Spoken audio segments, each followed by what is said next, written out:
नमस्कार स्टूडेंट्स, आप सभी का स्वागत है इस इम्पॉर्टेंट क्लास में जहां हम एप्लीकेशन सॉफ्टवेयर के बारे में बात करेंगे। आपके EMRS TGT सब्जेक्टिव एग्जाम के लिए ये टॉपिक आप मान के चलिए बहुत ही ज़रूरी है।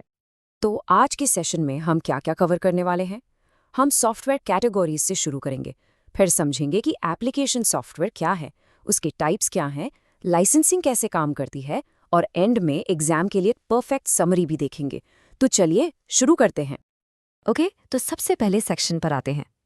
देखिए, सीधे एप्लीकेशन सॉफ्टवेयर पर जंप करने से पहले ये समझना बहुत ज़रूरी है कि आखिर सॉफ्टवेयर की दुनिया में इसकी जगह कहाँ है। हमें पहले पूरा कॉन्टेक्स्ट सेट करना होगा।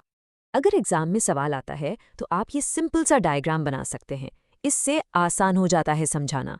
तो देखिए, सॉफ्टवेयर को हम मोटा मोटा 3 कैटेगरीज में डिवाइड करते हैं। पहला, सिस्टम सॉफ्टवेयर, जैसे आपका ऑपरेटिंग सिस्टम। दूसरा, एप्लीकेशन सॉफ्टवेयर, जैसे कोई वर्ड प्रोसेसर। और तीसरा है प्रोग्रामिंग टूल्स। आज हमारा पूरा फोकस इस दूसरे वाले पर, यानी कि एप्लीकेशन सॉफ्टवेयर पर रहेगा। तो चलिए अब आते हैं हमारे मेन टॉपिक पर। आखिर ये एप्लीकेशन सॉफ्टवेयर है क्या, इसका मतलब क्या है, इसके कोर कॉन्सेप्ट को बिल्कुल डिटेल में समझेंगे। ये जो डेफिनेशन आप स्क्रीन पर देख रहे हैं ना, ये बिल्कुल परफेक्ट डेफिनेशन है जो आपको एग्जाम में लिखनी है। इसको ध्यान से समझिए। ये एक स्पेसिफिक सॉफ्टवेयर है, यानी किसी खास काम के लिए बनाया गया है, और ये एंड यूजर यानी हम और आप की ज़रूरतों को पूरा करता है। और सबसे इम्पॉर्टेंट बात, ये हमेशा सिस्टम सॉफ्टवेयर के ऊपर चलता है। इसका की आइडिया बहुत सिंपल है। बिल्कुल आसान शब्दों में, अगर आप यूज़र हैं और आप कंप्यूटर पर कोई काम कर रहे हैं, चाहे आप एक डॉक्यूमेंट टाइप कर रहे हो, फोटो एडिट कर रहे हो या इंटरनेट ब्राउज कर रहे हो, आप जिस सॉफ्टवेयर से इंटरैक्ट कर रहे हैं वही एप्लीकेशन सॉफ्टवेयर है। It's that simple. अब ये जो लाइन है ना, ये इन दोनों के बीच के रिश्ते को बिल्कुल साफ कर देती है। इसको ध्यान से पढ़िए। एक कंप्यूटर एप्लीकेशन सॉफ्टवेयर के बिना काम कर सकता है, बिल्कुल, लेकिन सिस्टम सॉफ्टवेयर के बिना वो स्टार्ट भी नहीं हो सकता। समझ गए? सिस्टम सॉफ्टवेयर ज़रूरी है कंप्यूटर को जिंदा रखने के लिए, और एप्लीकेशन सॉफ्टवेयर ज़रूरी है उस कंप्यूटर पर काम करने के लिए। चलिए अब आगे बढ़ते हैं और देखते हैं कि एप्लीकेशन सॉफ्टवेयर को हम कितने टाइप्स में बांट सकते हैं। मुख्य रूप से इसके 2 मेन टाइप्स हैं। और हाँ, एग्जाम में पूरे मार्क्स लाने के लिए इन दोनों के बीच का फर्क समझना आपके लिए एब्सोल्युटली क्रूशियल है। तो एक तरफ है हमारे पास जनरल पर्पस सॉफ्टवेयर, जैसा नाम वैसा काम। ये सबके लिए है, आम जनता के लिए, एक वन साइज फिट्स ऑल जैसा। सोचिए, एक वेब ब्राउज़र कोई भी यूज़ कर सकता है। और दूसरी तरफ है कस्टमाइज सॉफ्टवेयर। ये स्पेशल है, ये टेलर मेड है, मतलब किसी एक खास ऑर्गेनाइजेशन या इंसान की ज़रूरत के हिसाब से बनाया गया है। फॉर एग्जाम्पल, एक स्कूल का अपना अटेंडेंस सॉफ्टवेयर। और ये टेबल, ये तो सोने पे सुहागा है। एग्जाम में इसे ज़रूर बनाना, इससे आपके आंसर की क्वालिटी बढ़ जाती है। देखिए, हमने 3 बेसिस पर कंपेयर किया है: पर्पस, टारगेट ऑडियंस और एग्जाम्पल। अगर आप ऐसे ही टेबल बनाकर डिफरेंसेस लिखेंगे, एग्जामिनर को चेक करने में आसानी होगी और आपको फुल मार्क्स मिलने के चांसेस बढ़ जाएंगे। इसको बिल्कुल रट लीजिए। अभी हमने टेलर मेड की बात की थी ना। कस्टमाइज्ड सॉफ्टवेयर को याद रखने का ये सबसे अच्छा तरीका है। इसकी तुलना कीजिए एक टेलर से बनवाए गए कपड़े से। फिटिंग, कलर, फैब्रिक सब आपकी चॉइस का होता है, बिल्कुल परफेक्ट। वैसा ही है कस्टमाइज्ड सॉफ्टवेयर।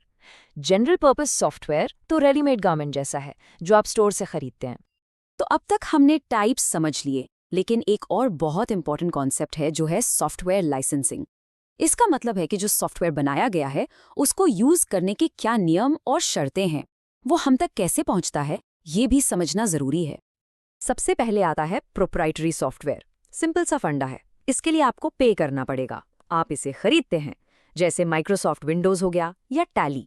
आपको इसका लाइसेंस टू यूज मिलता है, लेकिन इसका सोर्स कोड यानी कि इसको बनाने वाला कोड वो कंपनी आपको कभी नहीं देगी, वो उनकी प्रॉपर्टी है। अब दूसरा है फ्रीवेयर।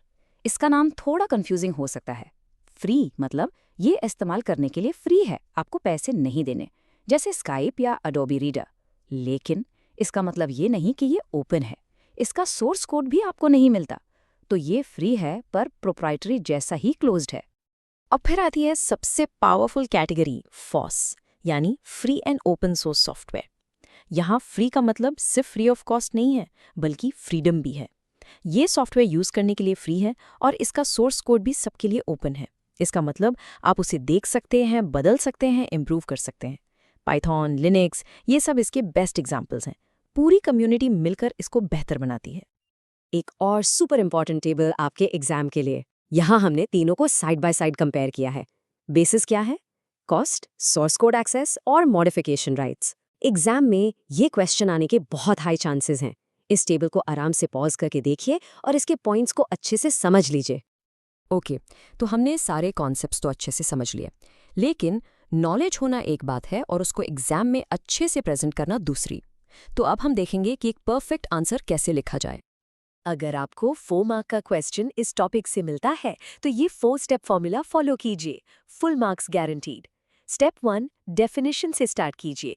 स्टेप 2 दोनों टाइप्स जनरल पर्पस और कस्टमाइज्ड को एग्जाम्पल्स के साथ एक्सप्लेन कीजिए। स्टेप 3 एक साफ सुथरी कंपैरिजन टेबल जरूर बनाइए। And finally step 4 and user के लिए इसकी इंपॉर्टेंस बताकर कंक्लूड कीजिए। इस स्ट्रक्चर को फॉलो करेंगे तो कोई भी पॉइंट मिस नहीं होगा। तो चलिए इस सेशन को एक इंटरेस्टिंग सवाल के साथ खत्म करते हैं। आप सोचिए, डेली लाइफ में आप ऐसा कौन सा पेड यानी प्रोप्राइटरी सॉफ्टवेयर यूज करते हैं और क्या उसकी जगह लेने के लिए कोई फोर्स यानी free and open source software available है? जरा रिसर्च कीजिए, इससे आपकी प्रैक्टिकल अंडरस्टैंडिंग बहुत स्ट्रांग होगी। आपकी तैयारियों के लिए ऑल द वेरी बेस्ट।